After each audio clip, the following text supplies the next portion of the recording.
ओम शांति। तो आज हमारी भट्टी का दिन है 17 और मुरली है 7 मार्च 1984 की।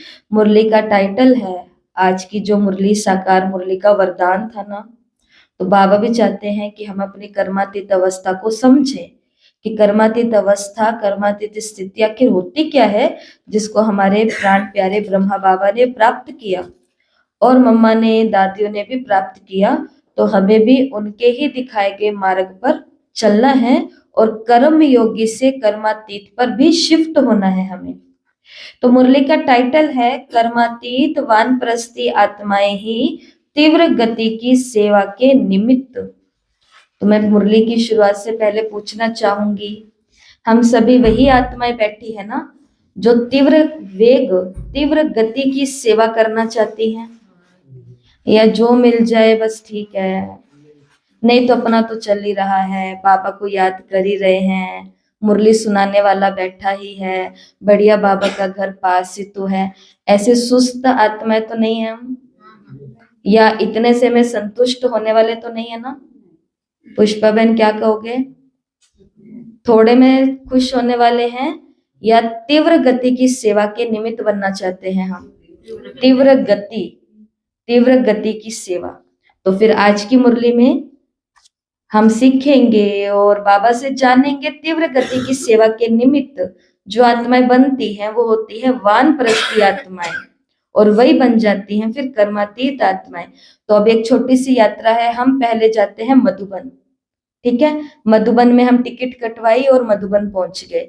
मधुबन पहुंचे, मधुबन कौन सी भूमि है? मधुबन है वरदान भूमि, मधुबन है बाबा से मिलन मनाने की भूमि, मधुबन है खुशियां और प्राप्तियां प्राप्त करने की भूमि, मधुबन है सभी शक्तियों से भरपूर और संपन्न बनने की भूमि। तो ऐसी अनेक अनेक अनेक विशेषताओं वाली भूमि होती है हमारी मधुबन भूमि। मधुबन भूमि में गए, शक्तियां मिली, वरदान मिले, बाबा मिले, रतन मिले, सब कुछ मिला। अगली बात बाबा ने कही कि सभी अपने आप को इस भूमि पर आकर के खजानों से संपन्न कर चुके हो? ये बाबा ने पूछा। फिर अगली बात बाबा ने कही कि जब आप खुद को खजानों से संपन्न कर चुके हो, भरपूर कर चुके हो, तो उन खजानों को आपने धारण कितना किया है? मेरे लॉकर में 40 तोला सोना है। कितना? 40। बहुत ज्यादा होता है क्या? बहुत ज्यादा ही है। समझ लो, स्थूल खजाने की बात कर रहे हैं, स्थूल सोने के सिक्कों की बात कर रहे हैं, स्थूल डायमंड्स की बात कर रहे हैं, या ज्वेलरी की बात कर रहे हैं। वो 40 तोला या इतनी बहुत ज्यादा है। खजाना तो हमने इकट्ठा कर लिया, अब वो ला करके हमने रखा था सिर्फ टेंशन के लिए नहीं, उसको शादी ब्याह में, इधर उधर आने जाने में, कहीं ना कहीं पहनने में, खुश होने के लिए। स्थूल बात से बातें हैं हमारी अलौकिक बात पर। मधुबन गए, खजानों से संपन्न हुए, शक्तियों से संपन्न, वरदानों से संपन्न हुए। अगली बात बाबा ने पूछी, खजाने तो मिले हैं तुमको, लेकिन धारण किया है?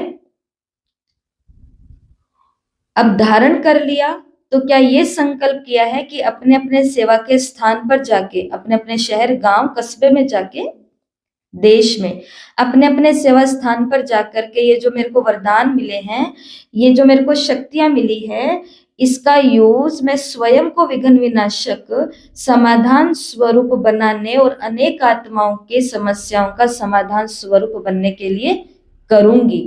तो ये छोटी सी एक कहानी है। मधुबन जाना, भरपूर होना, उस भरपूरता को अपने जीवन में धारण करना, फिर अपने और अन्य आत्माओं के जीवन को समाधान स्वरूप बनाना। पहला पूरा पहरा है वो यही है, ये प्रोसेस है कि बाबा ने कहा समस्याओं के वश होना ये बाल अवस्था है। अब 3 उम्रें आ रही है। समस्याओं के वश होना ये बाल अवस्था है, ये बचपन है। तो बाल अवस्था का समय अब समाप्त हो चुका है ब्राह्मणों का। अब हम सारा दिन ये गीत नहीं गा सकते कि मैं समस्या के वश हो गया। अगली एज होती है युवावस्था। बाबा ने कहा युवावस्था में मायाजीत बनने की विधि से महावीर बने, सेवा में चक्रवर्ती बने, अनेक आत्माओं के वरदानी महादानी बने, अनेक प्रकार के अनुभव कर महारथी बने। तो बाबा ने कहा ये समय भी अब समाप्त हो गया। अब कौन सा समय आया है? अब कर्मातीत वानप्रस्थ स्थिति में जाने का समय पर पहुंच गए हो। बाबा ने कहा जैसे अभी आपके जड़ चित्रों के आगे कोई मंदिरों में जाकर प्रार्थना करके सुख शांति मांगते हैं, कोई चित्रों के आगे जाके मांगते हैं, कोई तीर्थ स्थानों पर मांगते हैं और कोई घर बैठे मांगते हैं। 4 बातें होती है। बाबा ने भी कहा ऐसे अब समय प्रमाण आप चैतन्य महादानी वरदानी मूर्तियों के आगे प्रार्थना करेंगे। जब वो हमारे आगे आएंगे तो वो हमसे प्रार्थना करेंगे किस चीज की? सुख और शांति की। दूसरा, कोई कोई सेवा स्थान रूपी मंदिरों में पहुंचेंगे। तीसरा, कोई कोई महान तीर्थ मधुबन तक भी पहुंचेंगे। और चौथा, कोई को घर बैठे साक्षात्कार भी करते दिव्य बुद्धि द्वारा प्रत्यक्षता का अनुभव करेंगे। सन्मुख ना आते भी स्नेह और दृढ़ संकल्प से प्रार्थना करेंगे। मनसा में आप चैतन्य फरिश्तों का आह्वान करके मुक्ति से वर्षे की अंजलि मांगेंगे। थोड़े समय में सर्व आत्माओं को वर्षा दिलाने का कार्य तीव्र वेग से करना होगा। अब यहां से मुरली वो वाली स्टार्ट हो रही है जिसके ऊपर टाइटल है कि तीव्र वेग से सेवा करनी है और करनी पड़ेगी आगे आने वाले समय में, क्योंकि सभी आत्माएं ना महान तीर्थ मधुबन पहुंच पाएंगी, सभी आत्माएं ना मंदिर में अर्थात अपने सेवा केंद्र पर पहुंच पाएंगी, और सभी आत्माएं ना अपनी चैतन्य मूर्तियां अर्थात ब्राह्मणों के आगे पहुंच पाएंगी। सभी आत्माओं को घर बैठे ही साक्षात्कार कराना पड़ेगा। तो बाबा ने कहा ये वाली सेवा जो होएगी इसके लिए मनसा की क्या चाहिए? तीव्र गति से उन आत्माओं को ये वर्षा दिलाना पड़ेगा। और ये कब होएगा? बहुत काल से, अर्थात अब से भी एवर रेडी। तीव्र गति वाले कर्मातीत समाधान स्वरूप सदा रहने का अभ्यास नहीं करेंगे तो तीव्र गति से समय देने वाले बनने के बजाय देखने वाले बनना पड़ेगा। तो अब बताओ ये जो बाबा ने कहा कर्मातीत वानप्रस्थ अवस्था, ये क्या होती है? जहां पर बचपन और युवा जीवन निकल चुका है। बचपन मतलब कि मैं क्या करूं, मैं तो समस्या के वश हो गई। युवावस्था कि मैं बन रही हूं, महावीर हो रही हूं, चक्रवर्ती बन रही हूं, सेवाएं कर रही हूं, सब तक पहुंच रही हूं, वरदानी हूं, महादानी हूं। बाबा ने कहा कर्मातीत वानप्रस्थी आत्माएं वो होती है जो सब कर्म बंधनों से स्वयं को मुक्त कराए सबको मुक्ति में भेज देती है। तो आज अपने साथ में ये वायदा करना है हम सभी को कि अब मुझे कोई भी प्रकार के बचपन के नाज नखरे, बचपन के खेल खिलौनों में नहीं जाना है। मुरली के अंदर बाबा ने एक जगह कहा भी है, मुक्त आत्माएं ही सेकंड में मुक्ति का वर्षा बाप से दिला सकती हैं।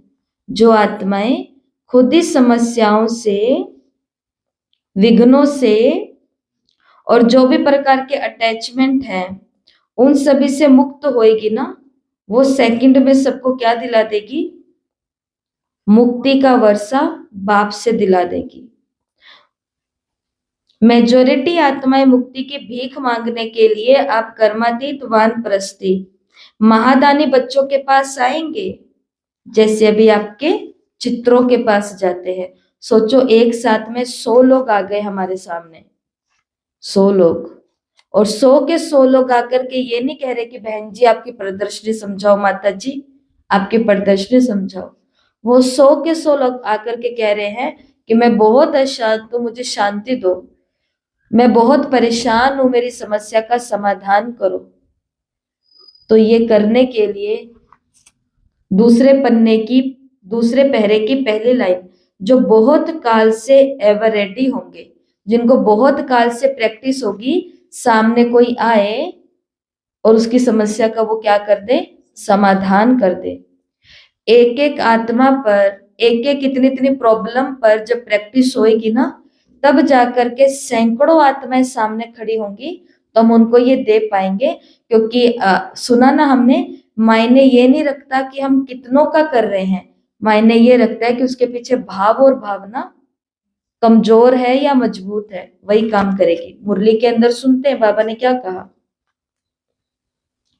अगर उस समय ये अभ्यास नहीं होगा ना देने का, तो बाबा ने कहा फिर देने के बजाय देखने वाले बन के रह जाएंगे, कंफ्यूज हो जाएंगे कि इतने सारे लोग मेरे पास कैसे। और उसी समय एक और इष्ट देव आत्मा वहां पर होएगी, वो कहेगी कि इधर आइए, मैं करती हूँ आपकी समस्या का समाधान, इधर आइए, मैं देती हूँ आपको शांति, सभी आत्मिक स्थिति में स्थित हो जाओ।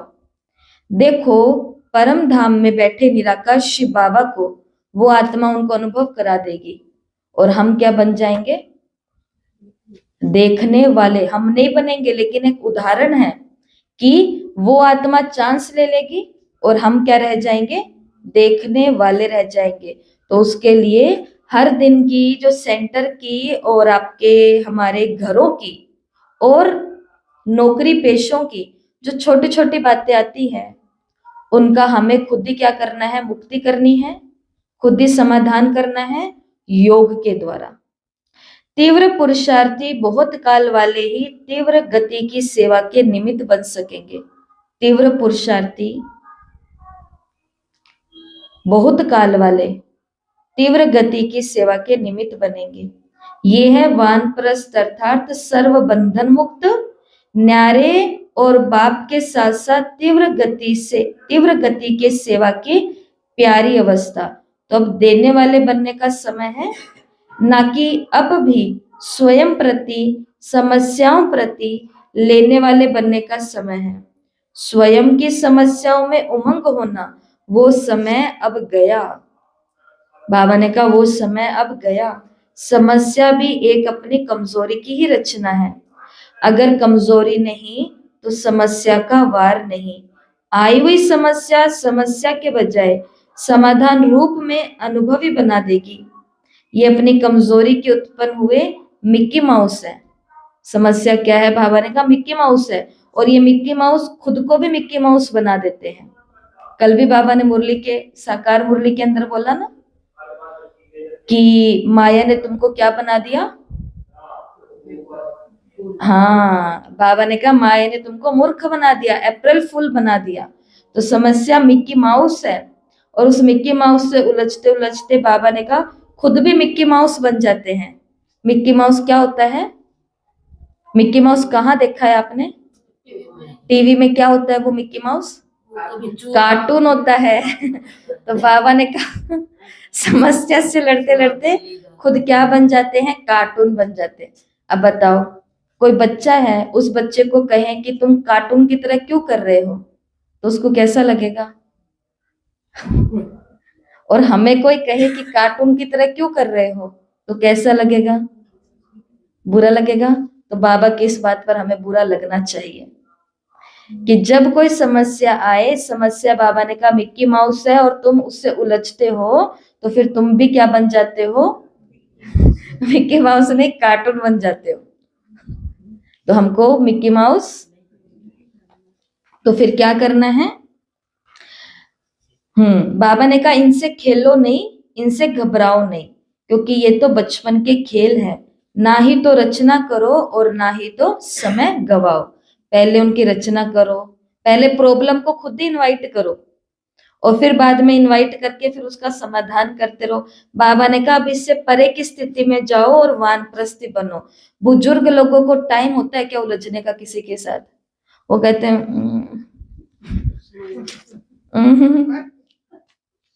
वो ऐसे ऐसे करके अपना काम नक्की कर लेते हैं। कराऊं से कितना भी जाए, लेकिन बूढ़ा हूं कह करके वो बहुत सारे कामों से बच जाते हैं, छूट जाते हैं। तो बाबा ने कहा ऐसे ही कमजोरियों से भी क्या कर लो, बच जाओ। समय क्या कहता, बहुत अच्छी लाइन है यहाँ पर बाबा की। समय क्या कह रहा है, बाप क्या कहता है, अब भी खिलौनों से खेलना अच्छा लगता है क्या। जैसे कलयुग की मानव रचना भी क्या बन गई है, मुरली में सुनते हो ना कि कलयुग के जो मानव रचना है ये बिच्छू टिड्डन हो गए हैं। तो ये कमजोर समस्याओं की रचना भी बिच्छू टिड्डन के समान स्वयं को ही काटती है, तुम्हें ही शक्तिहीन बना देती है। इसलिए मधुबन से, मुरली की पहली लाइन, इसलिए मधुबन से संपन्न बन, ये दृढ़ संकल्प करके जाना कि अब स्वयं की समस्याओं को तो समाप्त किया ही, लेकिन किसी के लिए भी समस्या स्वरूप नहीं बनेंगे। ऐसा हमको कोई काम नहीं करना कि मैं दूसरे के लिए भी समस्या बन जाऊं। स्व प्रति और सर्व के प्रति केवल समाधान स्वरूप बनना। तो ये जो सदा समाधान स्वरूप बनना, ये वानप्रस्थी आत्मा की निशानी होती है। जब घर के अंदर किसी बच्चे को कोई प्रॉब्लम आती है, वैसे तो वो अपने माँ बाप की ना ही सुने, लेकिन जैसे प्रॉब्लम आती है वो घर के वानप्रस्थी के पास पहुंच जाता है और कहता है कि अब आप मुझे बताओ मैं क्या करूं, मैं क्या करूं। तो बाबा ने कहा आप सभी भी कौन हो? समाधान स्वरूप हो। इतना खर्चा करके मेहनत करके आते हो तो मेहनत का फल इस दृढ़ संकल्प द्वारा सहज ही सदा मिलता रहेगा। तो मेहनत का फल याद रहेगा ना, मेहनत का फल वो नहीं है जो बेर खाया, मेहनत का फल वो है जो आने और जाने में ताकत लग रही है। जैसे मुख्य बात पवित्रता के लिए दृढ़ संकल्प किया है ना कि मर जाएंगे, सहन करेंगे, लेकिन पवित्रता के व्रत को कायम रखेंगे। सपने और संकल्प में भी अगर जरा हलचल होती है ना तो पाप समझते हो, ऐसे अंडरलाइन करना, ऐसे समस्या बनना और समस्या के वश हो जाना, ये भी पाप का खाता है। जब कोई आत्मा सोचती है ना कि इनको मजा चखाऊं, थोड़ा इनको भी मालूम पड़े, तो ये बाबा ने कहा वास्तव में उस आत्मा के ऊपर क्या चढ़ जाता है? पाप चढ़ जाता है। ऐसी बातें बाबा बोलते नहीं है पाप वाली, लेकिन आज की मुरली में क्या कहा, अगर आप किसी के लिए भी प्रॉब्लम बन रहे हो तो आप कौन से खाते में जा रहे हो? पाप के खाते में जा रहे हो। पाप की परिभाषा भी है, पहचान भी है। जहां पाप होगा वहां बाप, और जहां बाप होगा वहां पाप नहीं होगा।